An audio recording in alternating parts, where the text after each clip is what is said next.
Bonjour à tous, vous êtes sur New World Info et c'est l'heure de décryptage. Nous allons parler de l'Organisation mondiale de la santé. L'Éthiopien Tedros Adhanom Ghebreyesus reconduit pour un second mandat de 5 ans.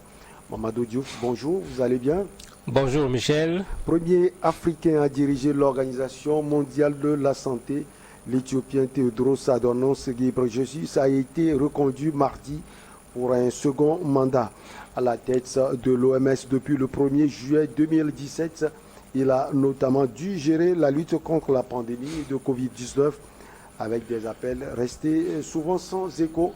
Mamadou, qu'est-ce qu'on peut retenir de la gestion, si on peut le dire, de l'Organisation mondiale de la santé ces 5 premières années de l'Africain? Ce qu'il faut retenir, c'est que c'est le premier Africain à diriger l'Organisation mondiale de la santé. C'est un technicien qui était là. Parce que souvent, on dit c'est un Africain comme si on l'a amené comme un Africain. Il n'est pas venu en tant qu'Africain, c'est un médecin. C'est un spécialiste du paludisme. C'est quelqu'un qui est diplômé en immunologie et en santé communautaire. Donc, c'est un véritable technicien qu'on a mis à la tête d'une institution des Nations Unies qui est l'OMS, qui s'occupe de techniques d'un point de vue de la santé. Donc, c'est quelqu'un qui avait le niveau qu'il faut, le profil qu'il faut pour le diriger. Et quand il est arrivé, la première chose, il l'a dit lui-même, il était étonné par le niveau de désorganisation de l'OMS. Son premier travail a consisté à vouloir qu'on organise davantage l'OMS pour plus d'efficacité par rapport aux moyens qui étaient mis à la disposition de l'OMS, mais de travailler également à ce que l'OMS s'occupe davantage de l'Afrique et des populations déshéritées de façon générale, parce qu'elles ne se trouvent pas sur le continent africain seulement. Mais comme tout le monde le sait, il est tombé sur plusieurs problèmes. La gestion de Ebola, la gestion du coronavirus pendant plusieurs années, ce qui fait qu'effectivement, son mandat n'a pas été un mandat facile, mais il est sorti la tête haute. La preuve, il était le seul candidat. Il n'y avait pas eu de concurrence pour sa réélection. L'OMS a reconnu la qualité du travail qu'il a fait, surtout avec le Covid où il y avait plein de pression. N'oubliez pas que quand on parle de Covid, vous avez la pression politique avec les États, vous avez la pression économique avec les firmes pharmaceutiques.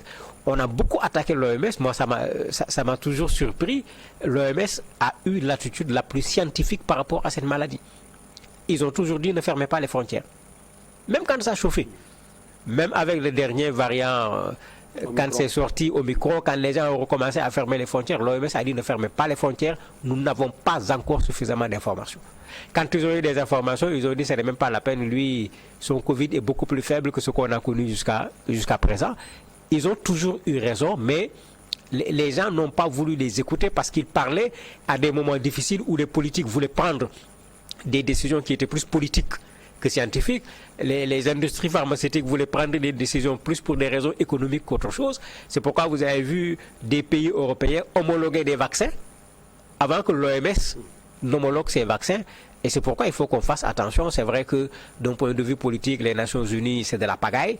Mais ces institutions techniques des Nations Unies sont de très bonnes institutions, surtout quand on parvient à éloigner la main politique. Ces institutions peuvent faire un très bon travail pour le monde aujourd'hui. Alors, l'OMS n'a pas été aussi écoutée comme vous l'aviez dit tout à l'heure. Est-ce qu'on peut dire que c'est parce que c'est un Africain qui est à sa tête? Non, c'est le mal de l'Organisation des Nations Unies de façon générale. C'est le mal de l'Organisation des Nations Unies de façon générale. Rappelez-vous quand Amadou Mokhtar Mbow était responsable de l'UNESCO à l'époque, parce que les Américains n'étaient pas d'accord avec eux, qu'est-ce qu'ils ont fait? Ils sont sortis, ils ont poussé même les Japonais à sortir pour créer des problèmes, alors que Mbow avait dit, il y a plus d'une génération, qu'il fallait mettre en place ce qu'il appelait un nouvel ordre mondial de l'information. Quelque chose qui est encore plus qu'actuel aujourd'hui. Mais ça faisait l'affaire des Africains, ça faisait l'affaire des pays du tiers-monde, mais ça ne faisait pas l'affaire de ceux qui voulaient par l'information également nous diriger, nous orienter, nous contrôler, nous influencer. C'est exactement ce qui se passe. Avec Covid, on a vu qu'est-ce que Donald Trump ne lui a pas fait. Parce que Trump voulait utiliser l'OMS pour se battre contre la Chine et utiliser l'OMS pour que l'OMS dise que le virus a été créé par la Chine. L'OMS n'est pas une entité politique. L'OMS n'est pas un bras des États-Unis. L'OMS est une organisation scientifique qui procède par la recherche pour pouvoir dire voilà ce que nous avons trouvé. Mais il ne l'a pas fait. Mais parce qu'il ne l'a pas fait, à un certain moment, Trump a même retiré les sous des États-Unis au niveau de l'OMS pour lui créer des problèmes. Et c'est malheureusement ça, c'est pourquoi je disais, quand on laisse ces organismes travailler comme il se doit, sans que la politique ne vienne s'y mêler, on a un très bon résultat. Mais quand les politiques s'en mêlent, ça devient la catastrophe. De la même manière, la Chine s'est fâchée contre lui, parce que quand l'OMS a envoyé des enquêteurs au niveau de la Chine pour essayer de savoir d'où vient le virus, puisque le premier foyer, c'est là-bas qu'on l'a vu, la Chine n'a pas laissé ses agents de l'OMS faire leur travail comme ils le voulaient. Mais en tant que premier responsable de l'OMS, il l'a dit, il a dénoncé le fait que ceux qu'il a envoyés, on ne les a pas laissés faire le travail comme ils devaient le faire. La Chine a dénoncé. Donc ce sont ces politiques qui font qu'un organisme qui devait s'occuper des questions de santé, qui intéresse tout le monde.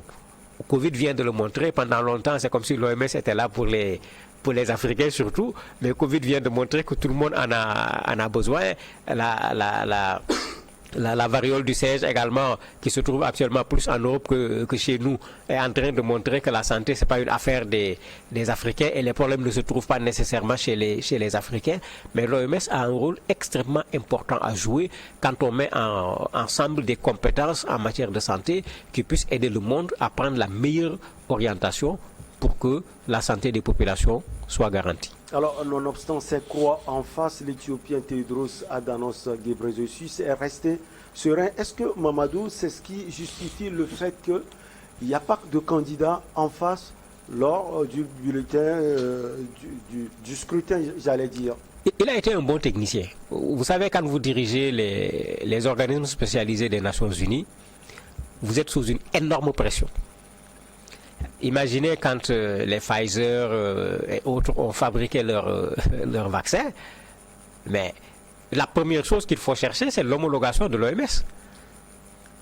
Parce que tu as l'homologation de l'OMS, ça veut dire que de façon mondiale, tu es reconnu. Mais l'OMS n'a pas suivi.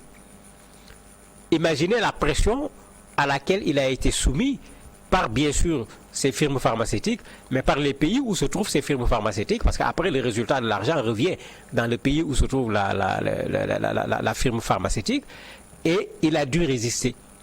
Mais ça a permis aux gens de savoir que, mais voilà un technicien, mais n'oublions pas qu'il était dans son domaine, c'est un immunologue. C'est-à-dire, il était bien placé quand il s'agit de parler de vaccin pour savoir c'est quoi un vaccin, qu'est-ce qu'on peut accepter, qu'est-ce qu'on ne peut pas accepter. Il n'était pas là en tant que directeur de l'OMS seulement, sa spécialité également en matière de santé touchait à cette question. On a vu comment la question de Ebola a été gérée. Mais c'était quand même des réussites, il faut le dire, bien que le Covid nous a créé énormément de problèmes. Ça a été bien géré si on enlève les aspects politiques où chacun essaye d'influencer, etc. À partir de ce moment, est-ce qu'il y a de quoi changer quelqu'un qui a fait son travail et qui a été privé presque de la moitié de son mandat par des problèmes qui l'obligeaient à se concentrer sur un problème défini alors qu'il y avait d'autres problèmes qu'on est en train de vouloir résoudre? N'oubliez pas qu'il y a un travail qui est fait contre le palu à travers Rollback Malaria, dont il a été le président du conseil également, avant de devenir le premier responsable de l'OMS. N'oubliez pas la poliomyélite, tout ça, il y a tout un ensemble de programmes de l'OMS qui ont dû être perturbés à un certain moment, surtout à cause de Covid, la vaccination, etc. Mais il a tout ce travail-là à reprendre actuellement parce qu'il n'avait pas pu faire ce qu'il voulait faire, parce que Covid, à un certain moment, avait éclipsé les autres maladies. Alors, Mamadou, on dit que son histoire personnelle est liée à la guerre. Est-ce que c'est ce qui fait aussi sa force? Ça doit faire partie de ce qui fait sa force. C'est un Éthiopien, c'est un Tigréen. Tout le monde sait ce qui se passe là-bas aujourd'hui. Malheureusement, il est né à un moment où la même chose se passait. Parce qu'il a raconté lui-même que pendant qu'ils étaient tout petits, la maman les faisait dormir sous le lit. Par peur que, finalement, quand il y a des bombes qui vont faire tomber le toit, en espérant qu'au moins le lit va pouvoir protéger ses enfants. Et il l'a dit lui-même, il a vécu sous la guerre, il sait ce que cela signifie. Et d'ailleurs, il le répète souvent, à chaque fois qu'il y a guerre, il se plaint. Non pas en tant que politique, mais en tant que spécialiste de la santé, à cause de toute la perturbation que la guerre entraîne sur des systèmes de santé qui ne sont même pas encore performants. Donc il l'a dit, il a été très clair là-dessus. Et ça fait partie certainement de ce qu'il a forgé. Quand la guerre a repris au niveau du Tigré, il s'est prononcé. Ça lui a valu... encore une fois, les politiques sont venus le tacler, alors qu'il avait dit ce qu'il fallait dire en tant qu'un spécialiste de la santé. Il ne s'agissait pas de réagir en tant que Tigréen, même s'il l'est, mais de poser un problème. Cette guerre va venir trouver un espace où il y avait énormément de problèmes en matière de santé. Et ce n'est pas la guerre qui va améliorer, bien sûr, les conditions de santé. Bon, le Premier ministre n'avait pas du tout aimé cette sortie et avait essayé même de vouloir lui créer des problèmes. Les gens pour se poser des questions, même pour sa reconduction, parce que généralement, il y a le pays qui fait campagne, il y a l'Afrique, puisque dans les organismes internationaux, on essaie de dire un Asiatique, après un Européen, un Américain, un Africain pour faire tourner. Mais bon, ça n'a pas véritablement marché. Sa compétence, le travail qu'il a fait, a pris le dessus. Alors, Théodros Adhanom Ghebreyesus a encore 5 ans devant lui. Quels sont les défis? Je me dis que les défis, c'est, comme il a dit lui-même quelque chose de très intéressant, on ne s'attendait plus à une pandémie comme coronavirus. Puisqu'il y avait quand même des avancées sur le plan scientifique, et c'est venu les ramener à la réalité. Et il dit que cela a permis déjà à un certain nombre de systèmes de santé partout, hein, en Afrique comme dans les pays européens, de refaire encore un effort et de se préparer en se disant que, mais attention, les zoonoses, ce n'est certainement pas terminé, puisque le mélange entre les hommes, les animaux se renforce de plus en plus, parce qu'on a fait quitter les animaux sauvages de la forêt. Ils sont maintenant dans nos maisons. Les gens élèvent des lions, des panthères, des serpents dans les maisons. Donc il y a un travail qu'il va falloir faire. Mais son gros souci aujourd'hui, c'est ce retard qu'on a connu en matière de vaccination, de prise en charge d'un certain nombre de maladies qui coûtent extrêmement cher, qui se sont vues elles aussi victimes pratiquement du coronavirus. Il veut revenir sur ça pour que ce qui a été perdu, qu'on puisse à la limite le rattraper, parce que beaucoup de maladies ont été négligées à cause du coronavirus. Prenez ne serait-ce que la vaccination des enfants. La peur des structures de santé a fait que les gens ne sont pas allés faire vacciner les enfants. On ne voit pas la conséquence aujourd'hui, mais si on ne règle pas le problème, d'ici quelques années, on risque de voir les conséquences. Il a encore 5 ans devant lui et surtout une carrière, mais cette question, sa reconversion à venir dans quelques années, vous le voyez comme un politicien dans son pays, l'Éthiopie qui souffre tant? Ben, on ne sait jamais. On se pose la même question avec le médecin qui répare les femmes en RDC. Oui. Que l'on voit de plus en plus se prononcer sur des questions publiques, pas seulement sur des questions de santé. Est-ce qu'il va prendre le même chemin ou pas? Pour le moment, il n'a rien dit dans ce sens. Il a plutôt l'attitude d'un technocrate se prononçant sur les questions de santé. Mais il est évident que, après avoir dirigé l'OMS 2 fois, après avoir été dans son propre pays ministre de la Santé, après avoir été dans son propre pays ministre des Affaires étrangères, mais s'il vient se présenter pour dire je veux être président de la République, je ne vois pas qui va dire qu'il n'a pas le profil. Ben, est-ce que les Éthiopiens vont l'accepter ou pas?